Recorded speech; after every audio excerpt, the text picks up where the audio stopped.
അസ്സലാമലൈക്കും. ഇന്ന് ഞാൻ നമ്മുടെ നാട്ടിലേക്ക് പോകാൻ വേണ്ടിയിട്ടുള്ളൊരു ഗെറ്റ് റെഡി വിത്ത് മീ ആണ് ചെയ്യുന്നത്. അപ്പോൾ ഞാൻ കൂടുതലൊന്നും യൂസ് ചെയ്യാറില്ല. ഇന്ന് നമ്മുടെ ഫസ്റ്റ് റോസ് പൗഡറാണ്. നമ്മുടെ ഓയിലി സ്കിന്നുകാർക്ക് നല്ലതാണ്. അത് കഴിഞ്ഞിട്ട് ജസ്റ്റ് നമ്മുടെ ഇതിൻ്റെ പേര് ഞാൻ ഓർക്കുന്നില്ല. അങ്ങനെ ആ ഒരു ഐലൈനർ കണക്കത്തെയാണ് കൂടുതലും എഴുതാറുള്ളത്, പെട്ടെന്ന് എഴുതാൻ എളുപ്പത്തിന്. പിന്നെ താഴെ നമ്മുടെ സാധാരണ നോർമൽ ഐലൈനറും എഴുതും. പിന്നെ ഈ കുർത്തി ഞാൻ നമ്മുടെ ഇൻസ്റ്റയിൽ നിന്ന് വാങ്ങിച്ചിട്ടുള്ളതാണ്. നമ്മുടെ ഫീഡിങ് പേരൻസിന് വുമൻസിന് നല്ലതാണ് കേട്ടോ.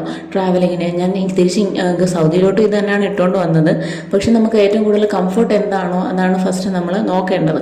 എനിക്കിത് കൊണ്ട് ഫീഡിങ് ചെയ്യാൻ നല്ല എളുപ്പമാണ് കേട്ടോ.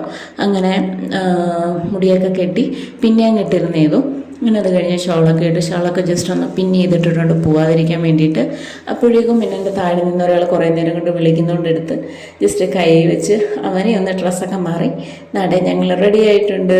ഇതാണ് ഞങ്ങളുടെ ഫൈനൽ ഔട്ട്ഫിറ്റ്.